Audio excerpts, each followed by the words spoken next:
Hello नमस्कार friends, आपका एक बार फिर स्वागत है आज की नए वीडियो में। अध्याय नंबर 2 आखेट खाद्य संग्रहण से भोजन उत्पादन तक, कक्षा 6 इतिहास की पाठ्य पुस्तक यानी हमारे अतीत भाग नंबर 1 एनसीईआरटी डाटा के साथ। चलिए फ्रेंड्स, आज की वीडियो शुरू करते हैं बिना टाइम वेस्ट किए।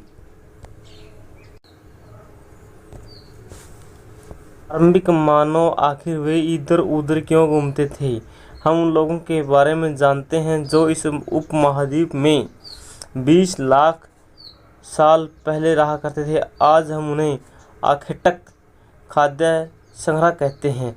आखेटक खाद्य संग्रह कहते हैं किसके कहते हैं? जो आज से 20 लाख साल पहले भारत में यानी उपमहाद्वीप में रहते थे। भोजन का इंतजाम करने की विधि के आधार पर उन्हें इस नाम से पुकारा जाता है। आखेटक संग्रह उन्हें क्यों कहा जाता है? जो भोजन का इंतजाम करने की विधि के आधार पर। आमतौर पर खाने के लिए वे जंगली जानवरों का शिकार करते थे। कौन? जो आखेटक खाद्य संग्रह थे वे जंगली जानवरों का शिकार करते थे, मछलियाँ चिड़िया पकड़ते थे, फल मूल दाने पौधे पत्तियाँ अंडे इकट्ठा करते थे। आखेटक खाद्य संग्रह समुदाय के लोग एक जगह से दूसरी जगह पर घूमते रहते थे। ऐसा करने के कई कारण थे। पहला कारण क्या था? जो आखेटक खाद्य संग्रह समुदाय के लोग थे एक जगह से दूसरी जगह घूमते रहते थे। इसके घूमने का कारण क्या था? नंबर 1 कि अगर वे एक ही जगह पर ज़्यादा दिनों तक रहते हैं तो आसपास के पौधों, फलों, जानवरों को खाकर समाप्त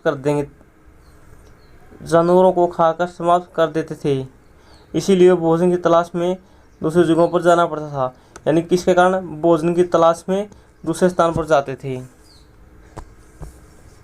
दूसरा कारण यह है कि जानवर अपने शिकार के लिए या फिर हिरण और मवेशी अपना चारा ढूंढने के लिए एक जगह से दूसरी जगह जाते थे। यानी ये अपने साथ हिरण मवेशी रखते थे जो एक जगह दूसरी जगह जाते थे। किस लिए? अपना चारा ढूंढने के लिए। इन जानवरों का शिकार करने के लिए लोग भी इनके पीछे पीछे चले जाते थे। यानी हिरण इधर से इधर चले गए या जो शिकारी पशु थे वो इधर चले गए तो जो आखेटक थे वो भी इनके साथ चले जाते थे, क्योंकि इन्हीं पर निर्भर थे वो आदिमानव या आखेटक लोग। तीसरा कारण, पेड़ों और पौधों में फल फूल अलग अलग मौसम में आते हैं, इसीलिए लोग इनकी तलाश में उपयुक्त मौसम के अनुसार अन्य इलाकों में घूमते। यानी पेड़ पौधों पे फल फूल अलग अलग समय में आते हैं, किसी पेड़ पर बाद में किसी में पहले, तो अपने भोजन के लिए ये एक स्थान से दूसरे स्थान पर भटकते रहते थे।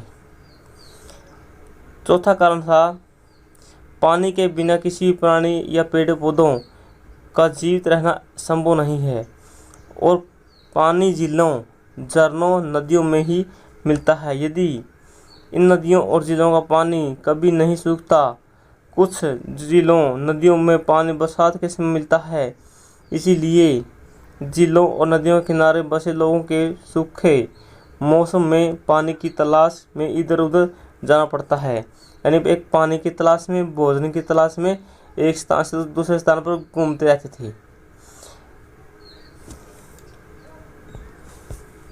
आरंभिक मानव के बारे में जानकारी कैसे मिलती है?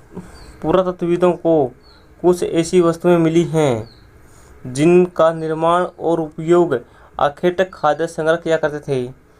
यह संभव है कि लोगों ने अपने काम के लिए पत्थरों, लकड़ियों, हड्डियों के औजारों का प्रयोग किया था। इनकी बात है जो आखेटक संग्रह थे वो। इनमें से पत्थरों के औजार आज भी बचे हुए हैं। इन पत्थरों के औजार तो ज्यों के त्यों आज भी बचे हुए हैं। इनमें से कुछ औजारों का उपयोग फल फूल काटने के लिए, हड्डियों और मांस काटने के लिए, पेड़ की छाल काटने के लिए, जानवरों की खाल को उतारने के लिए किया जाता था। कुछ के साथ हड्डियां और लकड़ियों के मुट्ठे लगाकर भाले और बाण जैसे हथियार मिले हैं। कुछ औजारों से लकड़ियों कुछ औजारों से लकड़ियाँ काटी जाती थी। लकड़ियाँ का उपयोग ईंधन के लिए, झोंपड़े बनाने के लिए, औजार बनाने के लिए करते थे। जो आर्किटेक्ट थे लकड़ी का प्रयोग कहाँ कहाँ करते थे? ईंधन में, झोंपड़े बनाने में, औजार बनाने में। पत्थर के औजारों का उपयोग बाएं, इधर इंसान के खाने योग्य जड़ों को खोदने के लिए, यानी यहाँ पर जड़ें खोदी जा रही हैं। और दाएं ओर क्या किया जा रहा है? यहाँ पर जानवरों की खाल, ये देख लीजिए, इस जानवरों की खाल को उतार रहे हैं खाने पीने के लिए। रहने की जगह निर्धारित करना। लाल त्रिकोण वाले स्थान वे हैं जहाँ पूरा स्थल है, जहाँ यहाँ पर आखेटक संग्रह के होने का प्रमाण मिलते हैं। नीचे मैप में दिखाए गए हैं ये सब स्थान। इसके अलावा भी और कई स्थान हैं जहाँ पर आर्किटेक्ट संग्रह रहते थे। मानचित्र पर सिर्फ कुछ गिने चुने ही स्थान दिखाए गए हैं। देख लीजिए, आप मैप में देख रहे हैं। बुर्ज होम याद रखेंगे जम्मू कश्मीर में, बुर्ज होम जम्मू कश्मीर में। मेहरगढ़ आपको पता कहाँ पर है? इधर त्रिपुरा के आसपास है। दाऊजनी हेंडिंग, इधर चिरौंद, कोलकाता। इधर दो स्थान दिए हैं इकट्ठे, कोलिहांडा और महागड्डा। भीमबेटका, मुंबई, इमामगांव, हम हुसंगी, कोरनैल गुफाएं।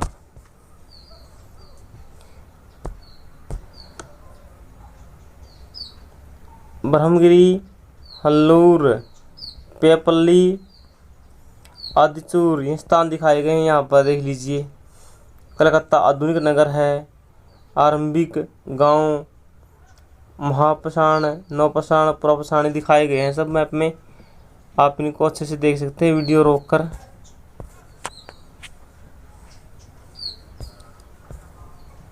भीमबेटका कहाँ पर है? आधुनिक मध्य प्रदेश में।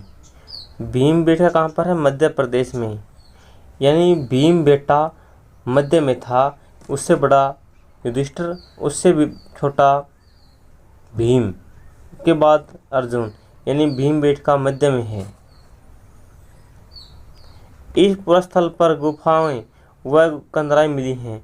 गुफाएं और कंदराएं कहाँ पर मिली? भीमबेटका मिली हैं।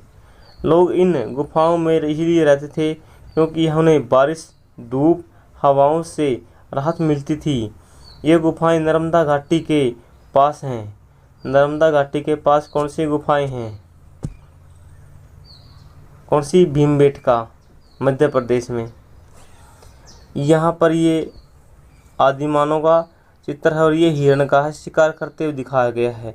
ये चित्र कहाँ से मिले हैं? मध्य प्रदेश और उत्तर प्रदेश की गुफाओं से मिले हैं। पुरास्थल क्या है?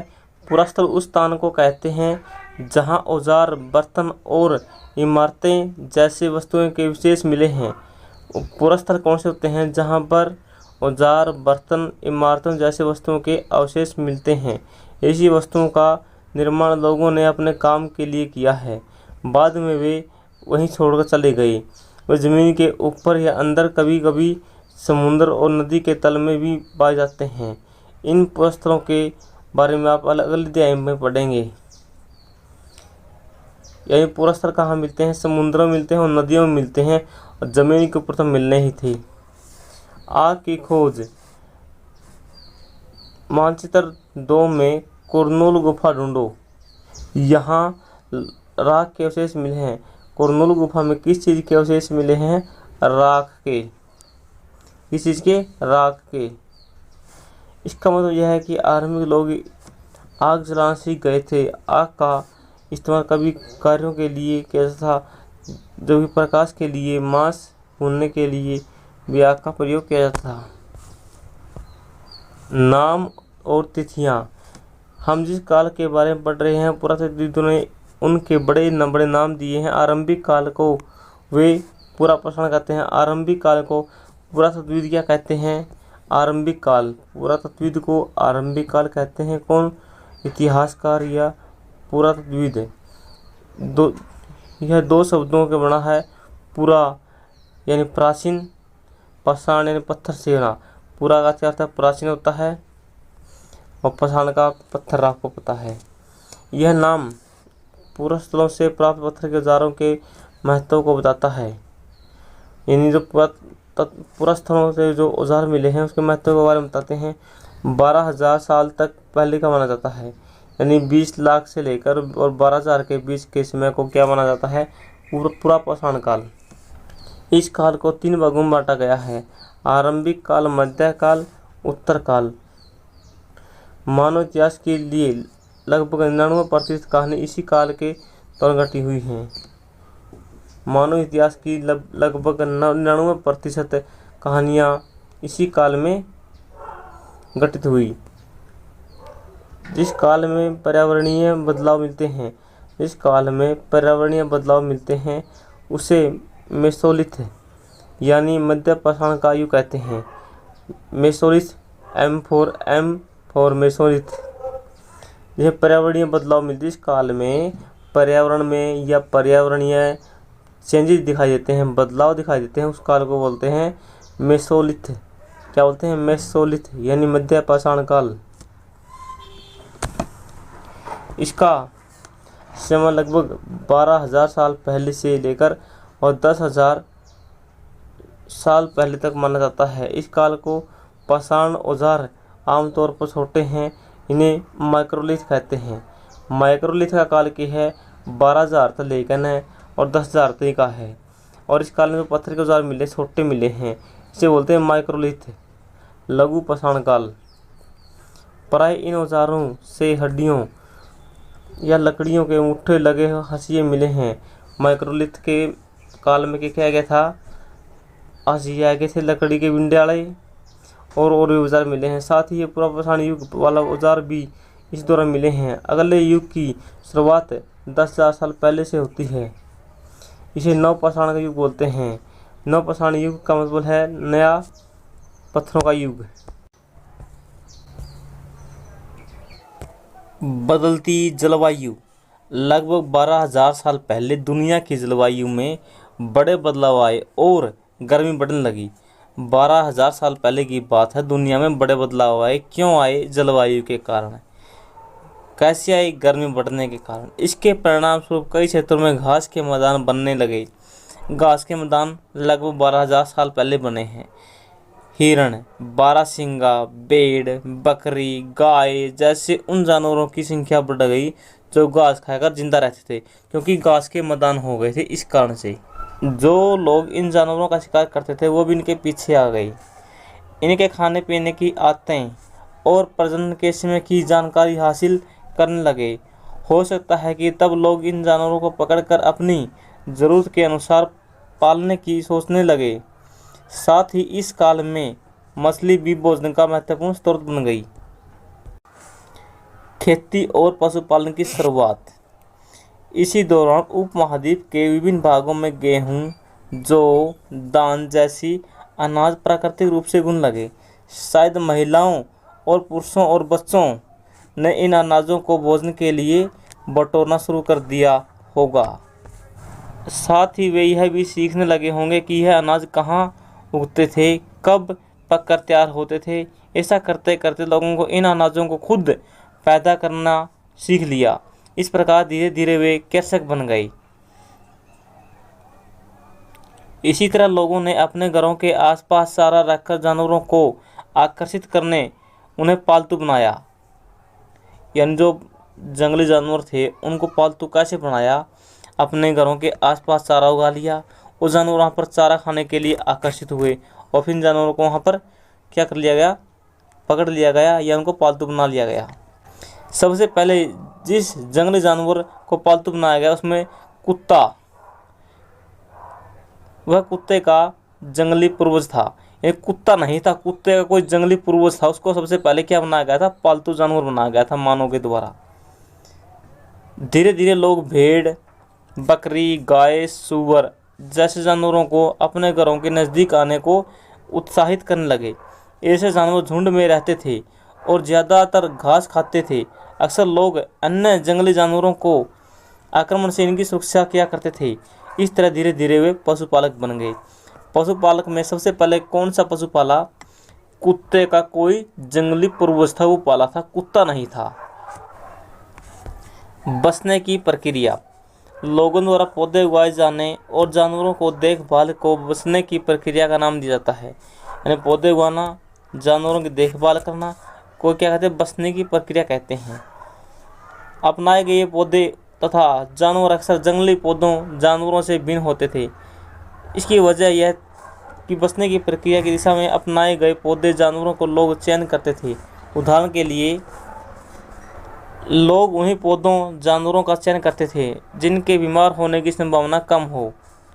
यानी जो जानवर और पौधे कम बीमार होते थे, लोग उन्हीं का चयन करते थे ज़्यादातर। यही नहीं, लोग उन्हीं पौधों को चुनते थे जिनसे बड़े दाने वाले अनाज पैदा होते हैं, साथ ही जिनकी मजबूत डंठल अनाज के पके दोनों के भार को सहन कर सके। ऐसे पौधों के बीज संभाल कर रखे जाते थे ताकि फिर उगाए जा सकें। उन्हीं जानवरों को आगे प्रजनन के लिए चुना जाता था जो आमतौर पर अहिंसक होते थे। इसीलिए हम देखते हैं कि पाले गए जानवर तथा कृषि के लिए अपनाए गए पौधे जंगली जानवरों तथा पौधों से धीरे धीरे भिन्न होते गए। मिसाल के तौर पर जंगली जानवरों की तुलना में पालतू जानवरों के दांत और सींग छोटे होते थे। बसने की प्रक्रिया पूरी कर दुनिया में धीरे धीरे चलती रही। यह करीब 12,000 साल पहले शुरू हुई थी।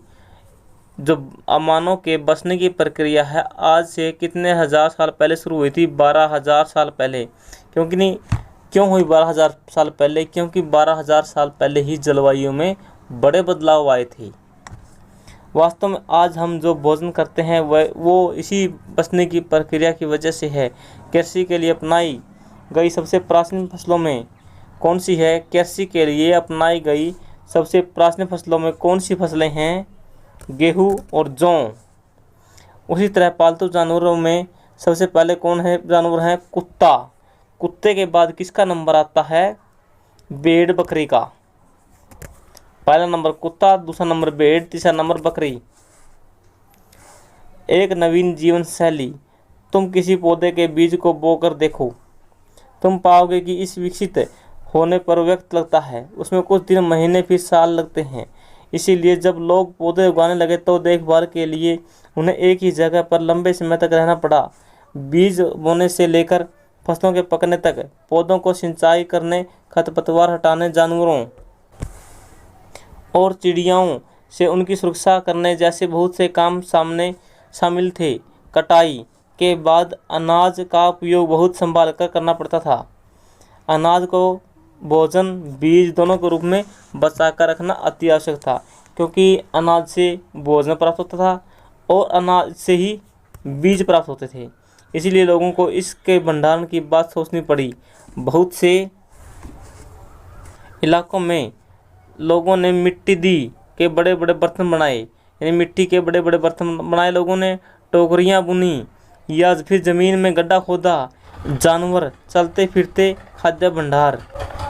जानवर बच्चे देते हैं जिससे उनकी संख्या बढ़ती है। अगर जानवरों की देखभाल की जाए तो उनकी संख्या तो बढ़ती ही है, साथ ही उनसे दूध भी प्राप्त होता है। यानी जानवरों से दूध भी प्राप्त होता है, उनकी संख्या बढ़ती है, जो भोजन का एक अच्छा स्रोत है। यही नहीं, जानवरों से हमें मांस मिलता है। दूसरे शब्दों में पशुपालन भोजन के भंडारण का एक तरीका है। जो अनाज होता है उसके क्या क्या प्रयोग होते हैं? बीज के रूप में, खाद्य के रूप में, उपहार के रूप में और भंडारण के लिए। आओ आरंभिक कृषकों और पशुपालकों के बारे में पता करें। मानचित्र 2 देखो। क्या तुम्हें कई नीले वर्ग दिख रहे हैं? पता है इनमें से प्रत्येक बिंदु उस जगह को दर्शाता है जहां पुरातत्वविदों को शुरुआती कृषकों और पशुपालकों के होने के साक्ष्य मिले हैं। ये पूरे उपमहाद्वीप में हैं। कृषकों और पशुपालकों के पुरातत्वविदों ने साक्ष्य मिले हैं पूरे उपमहाद्वीप में। इनमें से सबसे महत्वपूर्ण पश्चिमोत्तर क्षेत्र में आधुनिक कश्मीर से, यानी जो कृषकों के और पशुपालकों के अवशेष हैं जो पुरातत्वविदों को कहाँ से मिले हैं? पश्चिमोत्तर में आता है कश्मीर, और पूर्वोत्तर भारत से और दक्षिण भारत से मिले हैं। वास्तव में निर्दिष्ट स्थान कृषकों और पशुपालकों की बस्तियां थी या नहीं, इसे जांचने के लिए वैज्ञानिक खुदाई में मिले पौधों और पशुओं की हड्डियों के नमूने का अध्ययन करते हैं। इनमें से सबसे रोचक जले हुए अनाज के दानों के अवशेष हैं। ऐसा लगता है कि ये गलती से या फिर जानबूझकर जलाए गए हैं। पौधों के और पशुओं की हड्डियों के अवशेष मिलते हैं खुदाई से वैज्ञानिकों को, और जले हुए अवशेष मिले हैं अनाज के दानों के। वैज्ञानिक इन अनाजों के दानों की पहचान कर सकते हैं। इस तरह हमें पता चलता है कि उपमहाद्वीप के विभिन्न भागों में बहुत सारी फसलें उगाई जाती रही हैं। वैज्ञानिक विभिन्न जानवरों की हड्डियों की भी पहचान कर सकते हैं, यानी वैज्ञानिक विभिन्न जानवरों की हड्डियों की पहचान कर सकते हैं। उनसे ये अनुमान लगा सकते हैं कि उस समय में कैसे जानवर रहे होंगे। स्थायी जीवन की ओर पुरातत्वविदों को कुछ पुरास्थलों पर झोपड़ियों और घरों के निशान मिले हैं, जैसे बुर्जहोम। बुर्जहोम कहाँ पर है वर्तमान में? बुर्जहोम नामक स्थान कहाँ पर है? कश्मीर में। के लोग गड्ढे घर बनाते थे, जिसे गर्तवास बोलते हैं।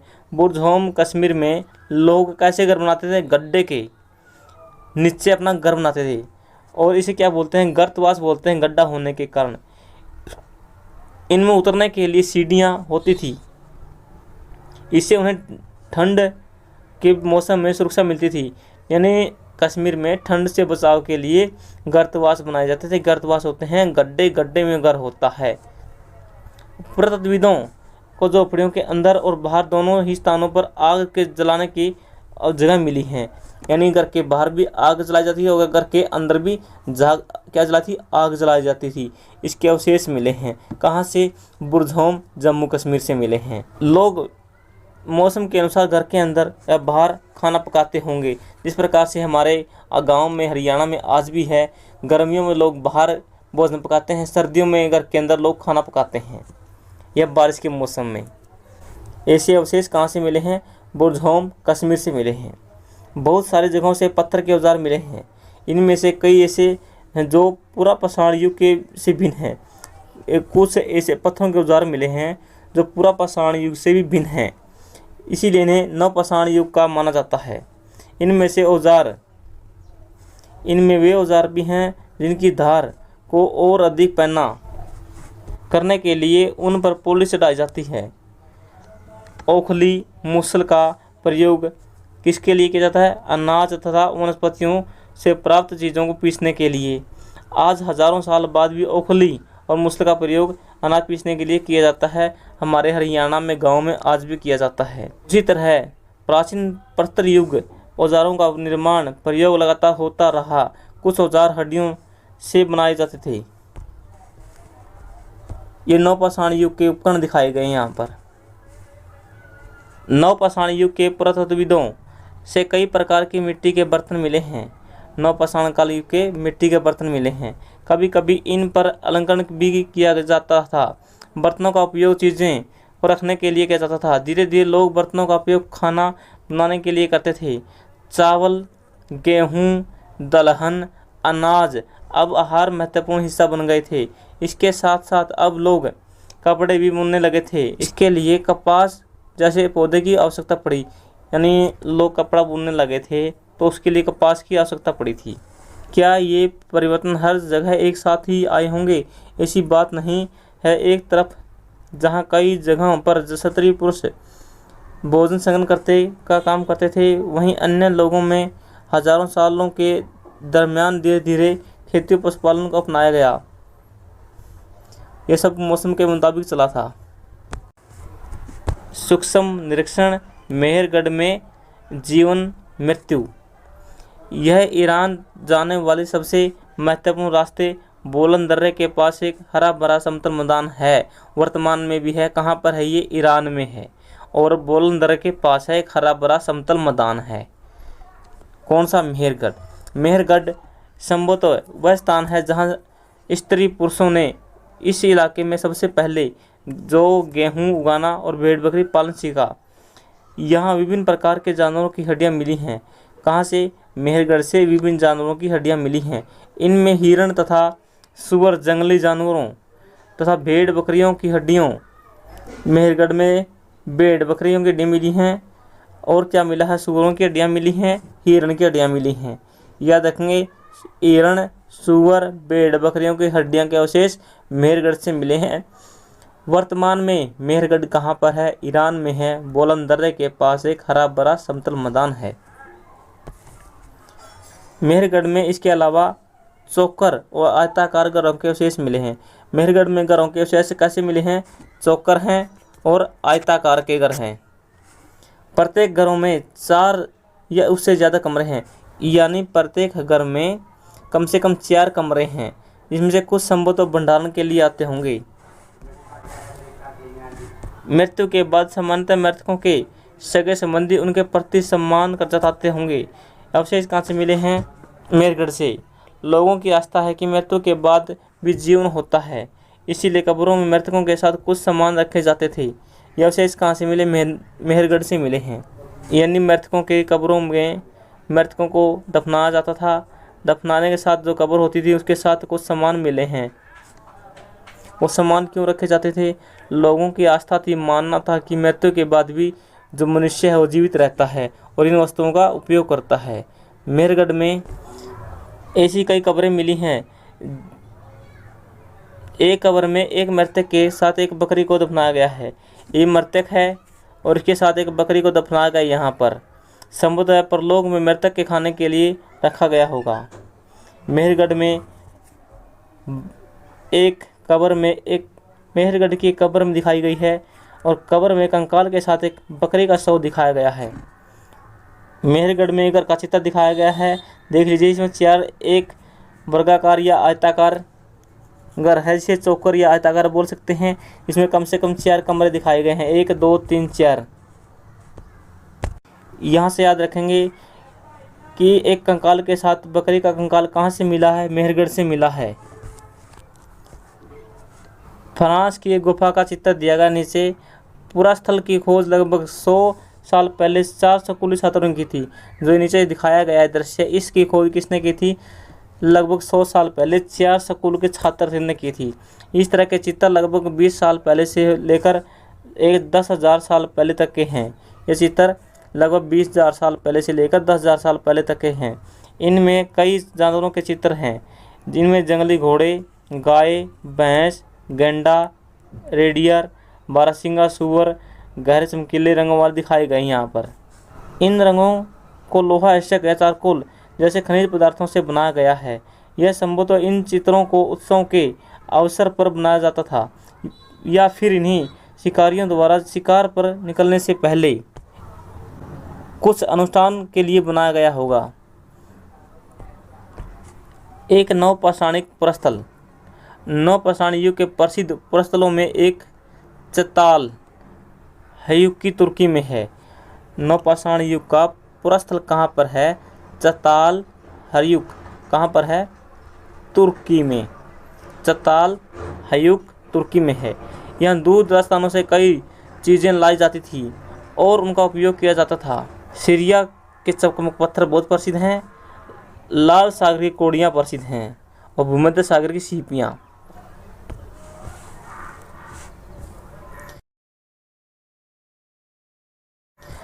चलिए हम इस लेसन के अभ्यास के प्रश्न करते हैं। शुतुरमुर्ग कहाँ मिलते हैं आज? अफ्रीका वनों में मिलते हैं। पहले मनका बनाने के लिए जो मनके थे उनका प्रयोग किसके लिए किया जाता था? जेवरात बनाने के लिए।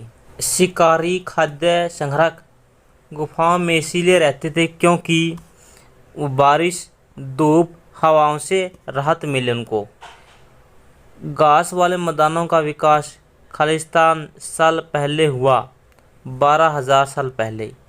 आरंभिक लोगों ने गुफाओं की खालिस्तान पर चित्र बनाए बीते दीवारों पर। फर्शंगी में खालिस्तान से औजार बनाए जाते हैं चूने के पत्थरों से। खेती करने वाले लोग एक ही स्थान पर लंबे समय तक क्यों रहते थे? खेती करने वाले लोग लंबे समय तक एक ही स्थान पर रहते थे क्योंकि भूमि को कृषि योग्य उपजाऊ बनाने में, बीजों को बोने में, फसल पकने तक, सिंचाई के लिए इसीलिए खेती करना एक वाले लोग एक ही स्थान पर रहते थे। पुरातत्वविद ऐसा क्यों मानते हैं कि मेहरगढ़ के लोग पहले केवल शिकारी थे, बाद में उनके लिए पशु पालना ज़्यादा महत्वपूर्ण बन गया। पुरातत्व विभाग द्वारा मेहरगढ़ की खुदाई के दौरान विभिन्न प्रकार के जानवरों की हड्डियां मिली हैं। इससे पता चलता है कि जिन जानवरों की हड्डियां मिली हैं उनमें सूअर, हिरण। इससे यह पता चलता है कि उस समय मनुष्य केवल शिकार पर निर्भर था। इससे ऊपर के स्तर पर भेड़ बकरियों के कंकाल मिले हैं, जो इस बात की ओर इशारा करते हैं कि उस समय मनुष्य ने पशु पालना शुरू कर दिया था।